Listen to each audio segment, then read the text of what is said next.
nechceš vůbec vidět.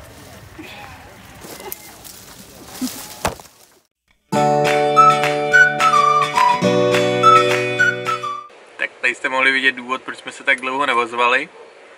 A každý ráno vlastně, když staneme, tak spíme po každý v jiném kempu, protože tady je to nastavené tak, že máte možnost v některých kempech tady ve okolí spát maximálně 2 noci v měsíci, což je docela blbý pro nás, protože vždycky končíme v práci.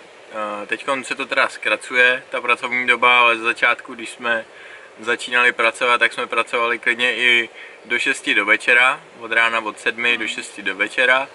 A vždycky, když jsme skončili, tak najít volné místo v tom kempu, protože to ještě omezený místama, byl docela problém. Takže teď už je to lepší, protože teď končíme nějak tak kolem 3 hodiny, 3 hodiny odpoledne. Jo no, že se furt zlepšujeme v tom sběru, takže je to lepší a lepší. Co se týká rychlosti, ale zase únava, tak je to mnohem horší. Tak teď vám řekneme a ukážeme, jak tak nějak probíhá ten náš pracovní den, jenom tak zrychleně. Tak první teda, co je, když se ráno probudíme, tak je, že sedneme do auta a rovnou jedeme do práce, nesnídáme nic, snídáme potom až přímo před prací, aby jsme tak nějak věděli, kolik máme času.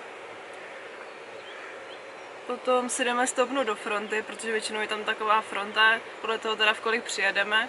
A vlastně vstup jakoby do práce taky na otisk prstu. Potom si zvedneme různé věci na sbírání, takovou mističku, podsedátko, na kterém sedíme, nebo potom stojíme, jako aby jsme byli víc vyvýšený. Pak si máme vozíček a jedeme do té řádky. Do té řádky nás vlastně načipují pomocí takové kartičky, kterou nám vytvořili přímo na jméno a na kterou se vlastně načítávají i kila, čas, vlastně hodiny, jakoby, který jsme v té práci. Vlastně podle kterých jste pak celkově vyplácený, protože tady to všechno funguje počítačově, je tady strašně moc sběračů, nebo... Strašně moc, je to velká firma, no. Je nás tam asi každý den tak kolem 150 lidí, co sbírá, plus nějaký ty supervisoři, runneři, to jsou vlastně lidi, na který když zavoláte, tak přijdou a odnesou vám ty plný bedny, moc teda nechoděj, ale... Jsou línější, že jsou tady každý den chudáci a tahají ty 5kilový bedny. Jedna má vlastně 5 kilo, když se nazbírá to obrovská bedna a oni tahají třeba 4 nebo 5 a je to docela náročný, si myslím, pro ně. No a pak už jenom sbíráme celý den, dokud se neřekne home time a jde se domů, no. Tak a co děláme většinou po pracovní době?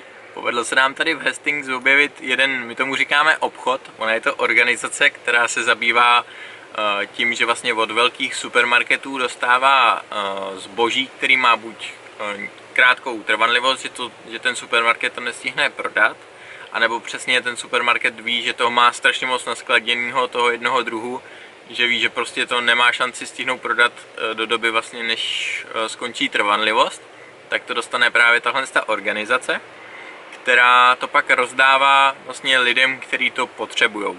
Když jsme tam šli vlastně poprvé, tak jsme čekali, že tam budeme jako, že tam budou samý jako bezdomovci a tohle lidi prostě, kteří opravdu to hodně potřebujou, ale vůbec to tak není, no. Jsou tam lidi prostě úplně naprosto normální. Většinou právě také ty cestovatelé, co tady pracují, protože vlastně Hastings je město, kde je jako hodně práce, takže tam hodně nás, no, jako by lidí, jako jsme my.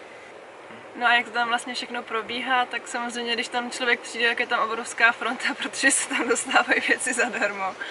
Denně tam přijde vlastně nějakých 350 lidí, co jsme se ptali, což je prostě úplně neuvěřitelný, ale mají otevřeno totiž jenom 1 hodinu z celého dne, od 5:30 do 5:30. Od pondělí do pátku. Přesně. Pak většinou na začátku dostaneme nějaký juice, který jsou fakt kvalitní, jsou 100%. Potom dostaneme nějaký ovoce, zeleninu, brambory. Což je skvělý, protože ovoce a zelenina, ať je to neuvěřitelný, protože to tady většinou pěstují, je to vlastně všechno z Nového Zélandu, tak je tady neskutečně drahá. Jako pro Novozélanďany tak to není zas tak drahý, protože na jejich platy tak je to úplně v pohodě. No. Je to prostě stejný jako v Česku, ale s rozdílem toho, že my stejně nevyděláme tolik, takže to je o dost dražší. A většinou dostáváme nějaké polívky nebo hranolky, které si pak děláme v hrnci, protože nemáme kde jinde udělat, ale i tak jsou dobrý. Potom většinou na konci tak dostaneme nějaký zákusek, třeba pizzu nebo muffina nebo něco takového, tak to jsme vždycky rádi, protože po práci jsme hladoví, tak se aspoň něčím zaplácneme, než něco uvaříme. Je to paráda. No a dneska je sobota 16. března, což znamená, že Káťa má narozeniny a já jsem si pro ní připravil takový speciální dárek. Jaký? Protože už delší dobu plánujeme předělat auto, tak jsem si říkal, že dneska je ten správný čas na to předělat. Jakože budeme malovat, jo? Nebo je narozeniny, jo? Budeme dneska malovat auto. To je super.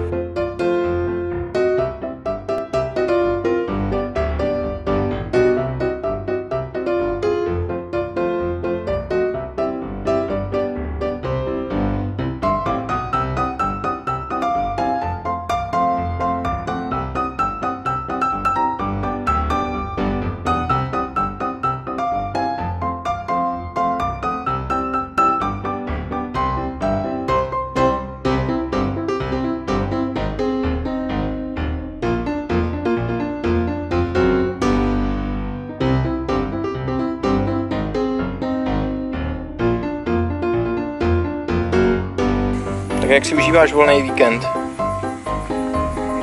Tak volný víkend, ale jsme narozeniny. Tak jak to jde? Dobrý. Máme to. Tu hlavu a nový melír, jo?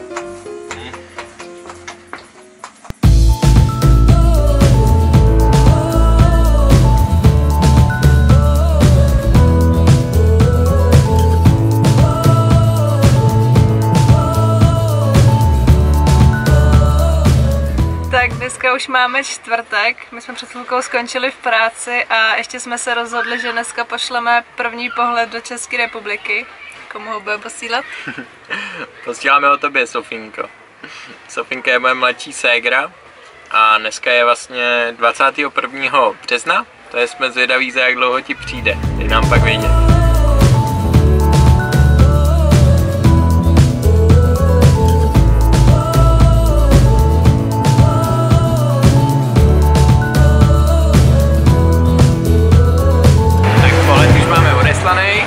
A mě ještě napadlo vám říct, že chystáme ještě jednu velkou změnu na našem autě, ale na to se můžete těšit až někdy v dalším videu. Tak jo, zatím. Čus.